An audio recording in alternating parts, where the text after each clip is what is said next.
To resist the urge to buy the cheap and convenient violin. These low-priced violins are what we refer to as VSOs, violin-shaped objects. And trying to learn the violin on a VSO is one of the quickest ways to guarantee frustration. What do you truly need to get started on the violin? I'm talking about being economical, not cheap. This isn't about buying the absolute best, but you still want to get quality equipment that allows you to build good foundations without spending a ton of money. Some teachers might tell you not to invest too much at first because you might not stick with it. But I think that's the wrong attitude. We've intentionally chosen the violin, so believe in yourself continuing on this journey long term. Speaking of which, what was the moment that you decided you wanted to learn the violin? I would love to hear your stories, so tell me in the comments below. I'm Michelle, the Intentional Violinist, and this channel is all about sharing what I've learned through experience and research as an adult learner of the violin. The real reason to start economically is not a lack of commitment, but it's because you don't know your personal preferences, your playing style, your ideal tone. You need time to explore the world of violin in order to really know what violin, bow, and other equipment is right for you. There's no single right answer, and your tastes and preferences will develop and perhaps even change over time. Not to mention, the violin world can be incredibly expensive. Best not to spend too much money now on equipment you'll change your mind about over the next few years. But don't worry, you can absolutely get started for around $100 with decent equipment that will last you until you develop those personal preferences. Obviously, the first thing that you're going to need is a violin and a bow and a case to keep it all safe. But you may have seen some low-priced violins online on eBay or Amazon, and I'm going to ask you to resist the urge to buy the cheap and convenient violin. These low-priced violins are what we refer to as VSOs, violin-shaped objects. And trying to learn the violin on a VSO is one of the quickest ways to guarantee frustration. A good beginner violin is crucial for developing a good tone and proper ear training. VSOs are notorious for being set up improperly with poorly cut bridges, ill-fitting pegs, and inferior wood. So it often leads to a harsh, scratchy, or muted tone and just makes it physically difficult to play. Every practice session will be a struggle against the instrument itself. That's the fastest way to get discouraged. Instead, a great option is to rent a violin outfit from a reputable violin shop or music store. A violin outfit comes with the violin, a bow, and the case. So you get it all together, and renting ensures that you're going to get a quality instrument, which is often the equivalent of $800 or $1,000 for a beginner violin if you were to actually buy it, but you don't have to pay that significant upfront cost. The violin's going to be properly set up. It's going to have a decent and clear tone that's going to allow you to develop your skills from day one. And another benefit of renting a violin outfit is that you're going to have a built-in support system. So if a string breaks or the bridge shifts or you have some other issue, the shop will often handle these minor repairs and maintenance for free. And that's a huge plus because violin maintenance and repairs can get really expensive. Rental fees are typically in the range of $25 to $40 a month, varying, depending upon your location and the specific shop. But if you don't have a local violin shop near you, then there are some bigger shops that have an online presence, and they will rent you violin outfits over the internet and send you a violin in the mail. Now, keep in mind, you're not going to want this beginner violin forever. And that's exactly the point of renting instead of buying. Because as you grow as a player and discover your personal preferences regarding tone and playability, you will inevitably want to find a violin and bow more suited to you. And a benefit of renting in addition to the other benefits, is that if you eventually decide to buy a violin at the same shop you're renting from, they'll often allow a significant portion of your rental payments to be applied to the cost of a new violin. Rosin is essential to playing the violin. Your violin will not make any sound if you don't have rosin applied to the bow. What rosin is it's hardened tree resin, and you apply it to the bow, and that allows the horsehair on your bow to grip the strings, and that's what produces the sound.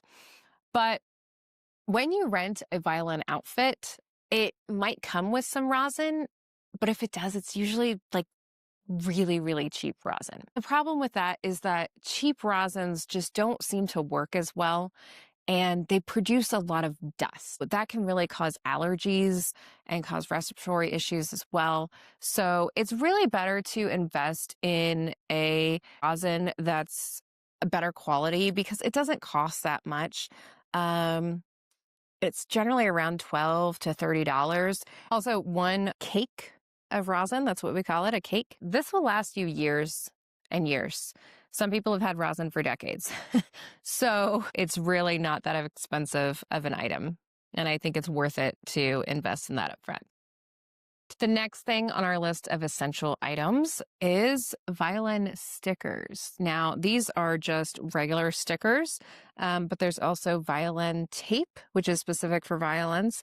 I have a whole video on violin stickers, so you can watch that for more information. But these are going to be essential when you start playing because violins don't have frets, right? We don't know where to put our fingers. So having stickers or violin tape that you apply to the fingerboard and tells you where to place your fingers is really just super beneficial for learning the violin initially. Stickers, might cost you $1 or something from the dollar store, or violin tape is usually about $5 for several rolls. So it's really inexpensive and it's going to be very beneficial when you start learning the violin. Just like you need violin stickers because you won't initially know where the notes on the violin are, you'll also need a tuner because you likely don't know what G, D, A, and E, the strings of the violin, sound like either. I recommend having a tuner that's on your phone.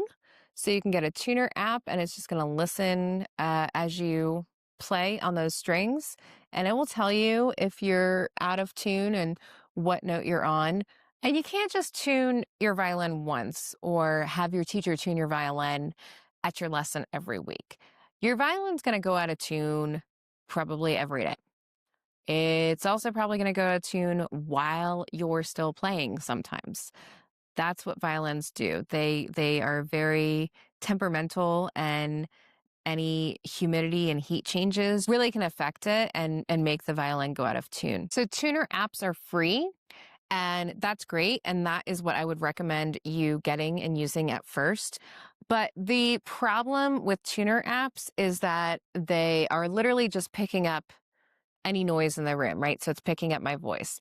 And if you're practicing in a place that is noisy, or maybe if you've joined an orchestra and you are playing around other instruments, it's going to pick up the sounds from all of the other instruments. Now, if you do want to get a clip-on tuner, I would recommend getting a decently well-known name brand tuner like Snark. They're going to cost around $25. But, if you go on Amazon, they're going to have a lot of cheap, no-name brand tuners. And the thing is that these tuners are not always 100% accurate. So if you're getting a really cheap one, then it's probably going to be even less accurate and not as helpful for you. So I would definitely spend the $25 to get a decent one if you're going to purchase one. As I was just mentioning when it came to the subject of tuning, the violin is really sensitive to temperature and humidity changes. Maintaining humidity is really critical for your violin's health. Violins are made of wood, right? And though the outside is varnished and very pretty, the inside of the violin is not varnished at all. So it is able to absorb moisture from the air with increased humidity. And it's also able to shrink some from a decrease in humidity. The ideal humidity range is around 40 to 60%, somewhere in there, and violins are generally happy.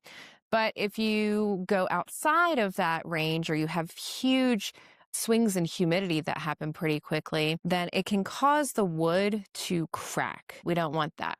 That's why a humidifier for the case is really, really crucial. Now, this case actually came with this humidifier, but if you have to buy your own, it's going to cost you somewhere around $20–$25. I do want to caution, though, against the damp it type tubes that go inside violins or guitars. I don't want to say anything negative about a company that I haven't even tried their products from, but for me, the possibility of water dripping out of this device that I'm putting inside of my violin is just too scary of a prospect. That is not something that I'm willing to use. You could also get humidity packs if you wanted, like Boveda. They can be really good at keeping the humidity levels more stable because they can not only release humidity into the case when it's needed, but they can also absorb some humidity if there's too much in the case. And so that's really good if you have a lot of fluctuations throughout the day. And I have used them before and I like them. The only downside is that they do dry up over time and you have to replace them. So it's an expense that's ongoing, and that's why I prefer something like this for an in-case humidifier. Your violin probably came with a small microfiber cleaning cloth. And that's important because cleaning the rosin off the violin body and the strings after every practice session is really important just for maintaining the varnish on your violin and also extending the life of your strings. If you don't clean the rosin off your strings, they're going to go false faster. And that's really important because violin strings are not cheap. But cleaning cloths are, and they should be made of something that's really soft, cotton, flannel, or microfiber material, and definitely washable because you don't want to use the same cleaning cloth over and over and over again, right? Think of it like if you were eating and you had food all over your face and you use this to wipe the food off your face. Do you want to do that every single time that you've eaten? No, don't do that to your violin. I just buy some fabric and sew my own, but having quite a few is pretty good because that way you can always have a new clean one whenever you need it. You could also buy like terry cloth, washcloths, or something like that. So to have several cleaning cloths probably should cost you somewhere around $10, and I just think that's a really inexpensive item that's absolutely crucial for prolonging this life of your strings and keeping your violin clean. Everyone is going to need a music stand. And I actually use an iPad for all of my sheet music. I actually have a sturdy mic stand with an iPad holder attachment. And then when I go to my lessons or orchestra rehearsal, I just place my iPad on the regular music stand. But regardless of whether you decide to start out using traditional books or a more high-tech solution like an iPad, you're going to need some sort of music stand. And the single most important decision in buying a music stand is that it needs to be tall enough for you. That can be a real challenge, especially for tall players, because the majority of the music stands seem to be pretty short. And I think that's just because a lot of players, especially in school and in orchestras, play while sitting. But if you want to play while you're standing, you're going to need something taller. I'm only 5'5", but the first stand that I bought was actually too short for me. So even if you plan on sitting while you play, that might change down the road, or you might not always sit while you play. So getting a music stand that's tall enough, I think is really important from the beginning, so you're not wasting money. So what is tall enough? Well, you don't want to be looking down at your music. Your posture is going to suffer. Your violin will probably tend to drop, throwing off your form, and you'll be putting unnecessary strain on your neck.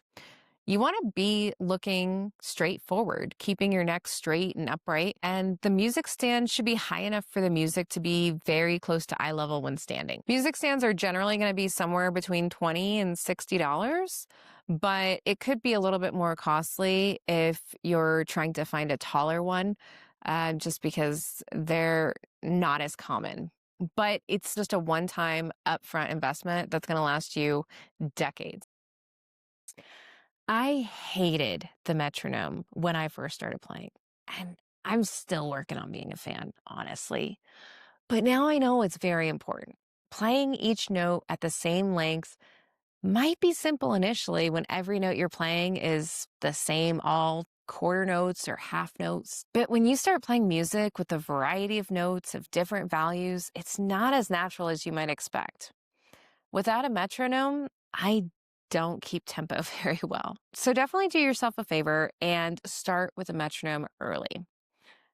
And just like the tuner, I'm going to recommend that you get an app that is free that has a metronome feature. Now, the only problem with the metronome app is that you might have some difficulty hearing it over the violin. What I would recommend is wearing earbuds so that way, at least, in your right ear, so that way you can hear the metronome beat as you're playing. But alternatively, you can get an actual metronome device that might be louder than your phone, and that will serve you really well. Generally, those are going to cost somewhere in the range of $20 to $30. These last items are important to mention, but they're optional and completely up to you.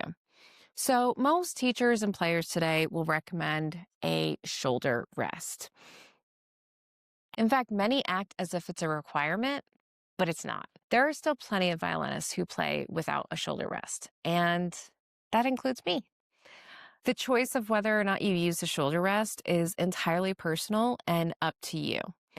And while we're mentioning shoulder rests, I'd also like to mention the chin rest, because the one that comes on your violin may not work for you. So to learn how to figure out which chin and shoulder rest is right for you, watch my videos on demystifying chin and shoulder rests. Another optional piece of equipment is going to be a mute. Now, a lot of mutes are just black in color. This is a little bit of a fancy one.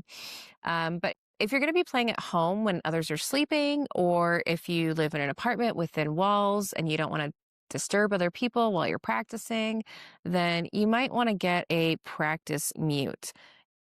And this just goes on over the bridge here. This one actually is magnetic, so it's actually a little bit more difficult to get on. So it just sits over the bridge like this. And then it's touching the strings, so it actually makes the sound of the strings quieter while you're playing. Now, I wouldn't recommend practicing with a mute on all of the time, because it is going to distort the sound a little bit, and it's not the best for training your ear. But if you do need to practice at night when you need to be quieter, then a practice mute is going to be pretty helpful. Finally, you may want to buy some extra violin strings in case one breaks or for when your strings wear out. It's going to take some time for your strings to wear out, so you're not going to need to change those anytime soon, but you might have a string break. I've had the E string break on me once. It's pretty rare, but it still does happen. And so having an extra set of strings is just helpful, so that way you don't have any delay in being able to play. If one of your strings breaks and you don't have a backup, then, you just can't practice until you get a new pair of strings.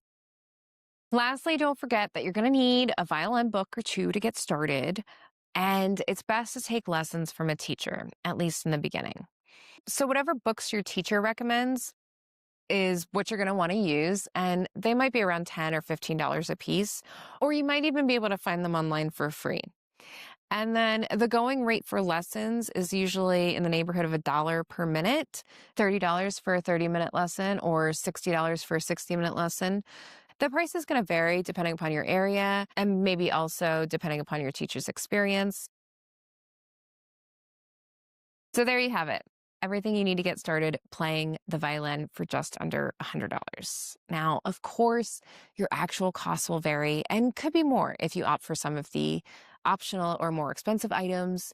And you will have to budget for the ongoing expense of the violin rental and lessons. But it really doesn't cost that much to get started with the violin with good equipment that will help you be successful. Learning the violin doesn't need to be reserved for those with a lot of expendable funds. It's one of the healthiest hobbies you could have, not only for keeping your brain challenged, but also doing wonders for your mental health. If you've been thinking about picking up the instrument, go ahead and start.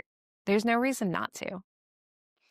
I'm the Intentional Violinist, and if you found this video helpful, then the best way that you can support this channel is to like this video, subscribe to the channel, and turn on notifications so you can join our community of intentional violinists. Until next time, keep practicing. Violinists never had a problem holding the violin. Chin rest and shoulder rest came about as a way to secure the violin from excess movement during shifting and playing complex pieces.